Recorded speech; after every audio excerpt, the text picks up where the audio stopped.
For someone who never aspired to it, fame seems to have had no trouble finding Frida Kahlo. Mention her name, and a whole cohort of artists appear to provide both inspiration and perspiration to tell her story. First, the music. The first song that was written for the show was Diego's Eyes. I wrote that one completely myself, lyrics and music. That's what started the show. Through his eyes, I have learned to love with just one touch of his hand. Okay, Gregory had the songs. Enter Nicholas Klein, a master's student at the Indiana University Jacobs School of Music Composition Department. He plays the recording from their reading that happened, I guess, in the late 90s. And he hands me this score, the piano vocal score, and it's 1.5 inches thick. We talked about kind of instrumental signatures for each character. The oboe was a strong choice, and it's very rich and vivid compared to, say, the flute, which is maybe a little too thin for Frida's character. Gregory really brings this tremendous energy and really pushed me, I think, in a lot of ways, and to make it bigger and not hold back really with the size of the orchestra. There are some tricky parts. There's some hard trumpet lines.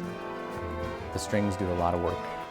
Wagner operas are famous for like violinist arms falling off with all of the arpeggios, but it's nowhere near that difficult. It was a long process. The kind of detail work that I really like, where working out just a couple of bars in the second violins or in the second trumpet. I think the score ended up being around 800 pages long, which when I think about that and imagine what 800 pages looks like, 800 pages of music that every single note was put on the page, it's mind-boggling. It is monumental in that the writing is really strong and really powerful. Sometimes when you're doing a project, you don't really know how great it's going to be until you get a little down the road to see, and it was just one great, huge piece of music.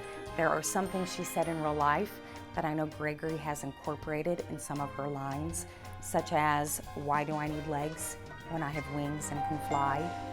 Why do I need feet when I have wings to fly? Words and music that turn a leading role into a tour de force, which leads us to finding The right Frida, sometimes there was somebody who had this great voice, but maybe not the right look, or then the right look and not the right size. The actress I eventually chose, Jessica Crum-Hawkins, I had her come in several times, and she was amazing. It's a universal story of what we do with our pain and our hurt, and whether that's painting or through our faith or whatever we use, finding that strength and pulling something good out of it. When she's going through something very painful, you can tell that she is remaining strong because she doesn't want people to see how broken she is on the inside. Frida may try to hide her feelings, but the Papel Picado set designs playing behind her reveal her innermost thoughts. For me, it's very important to create work that is going to bring awareness to the Mexican community and to the Mexican people. Because of all the political stigma and the political agenda against Mexican people, just recently here, it is almost imperative for me to bring that awareness and bring it to a light of something that is beautiful. And I still feel very much connected to Frida for some reason. I wear her all the time. The show encompasses so many character types of young and old, and that there is a beautiful role for Natalia Trotsky, an older actress, or roles for a young Frida and for Henry Ford, and I love that about the show and the characters. Abby Laceras as Death is versatile and inexhaustible, from balletic solos to chorus lines, in the show's most physical role. The first couple times we did run-throughs, I would get to Frida and Diego's wedding, which is not even halfway through Act 1, and I would be so red in the face, and I felt like I just couldn't dance anymore because I had already danced so much. Eventually, it's there. Adrenaline, obviously. And then also just getting lost in the story. The concept was that death was always with her. I did my own makeup most nights. It was a nice, like, meditative process to go through before the show. Death was probably the most complex character I've ever had to portray.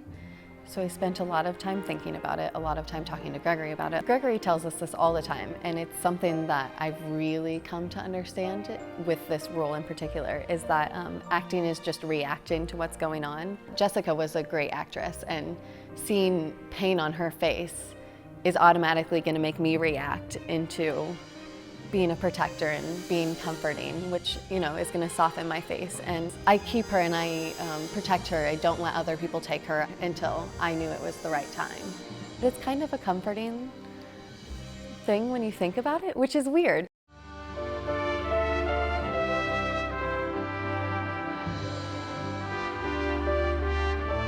At Frida's cremation, as her body was lifted toward the furnace, a blast of heat caught it and her body jerked upright, her hair catching fire like a halo.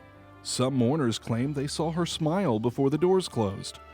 Of such myths are the lives of the legendary brought to a close. It was raining that day, and I wanted to have all these black umbrellas, which is a beautiful image on stage just in itself. And it is a powerful, startling moment there, and one of those theater magic moments.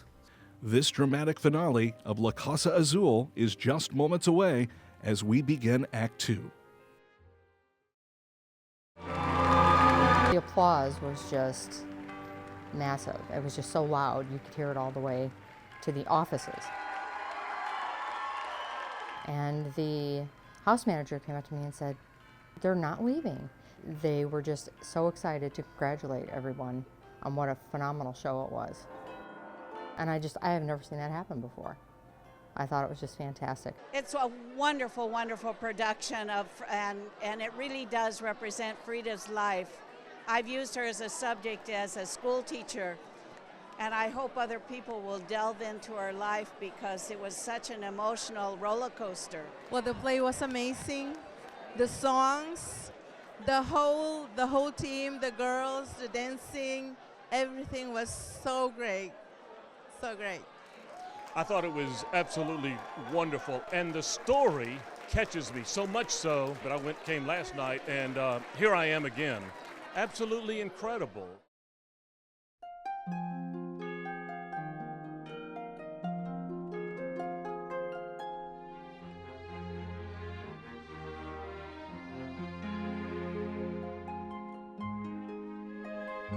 Part of the show is over. The show isn't over. The show has to live on and continue on, but this part of it ended. Sometimes you don't know what you can do until you have to do something, and to have seen my vision come to life, that's great. I do that. It's my way of acknowledging the audience, acknowledging the cast, acknowledging my humility, my gratitude. I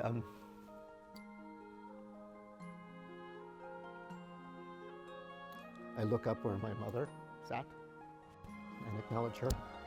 For me, the line in the show that I paint myself over and over, but nothing replaces my heartache, is more powerful to me now. And that line is how I feel so much. And sometimes there are people who go through things too of trying to find anything to replace that missing part of you.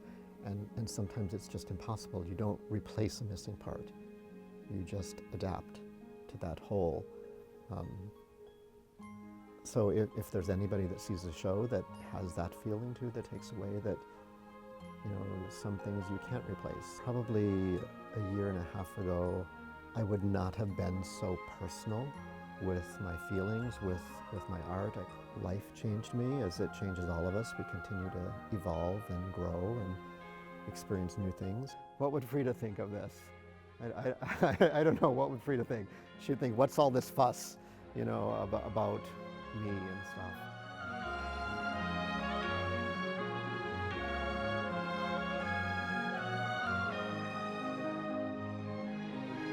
She had a sense of humor about herself and her handicaps and her limitations, and I think she would be amused by this, maybe. No, I think we can enjoy everything and all the beauty of this world and all the love of this world and passion and everything. I think we can enjoy that the best we can, but for me anyway, I don't know how it is for everybody, but there's a part of me that longs for something more.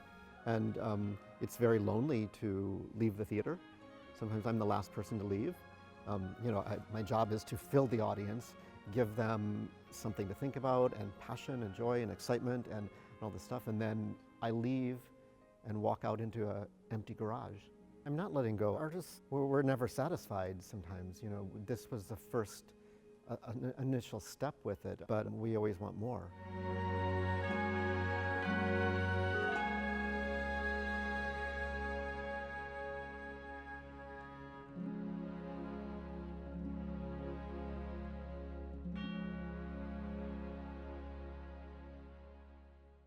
La Casa Azul, the musical, is made possible through the generous support of Eskenazi Health, advancing the role of art in health and healing. Alone is not what I wanted. Alone is all that I have. I am lost and need you to find me. All alone I reach for your hand. For love does not have a reason, and love will never explain. These are choices we made, and the price we have paid is this foolish love song. Life is more than passing days. Life is who you are. We learn all too late.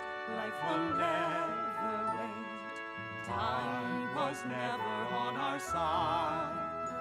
We must live today as tomorrow.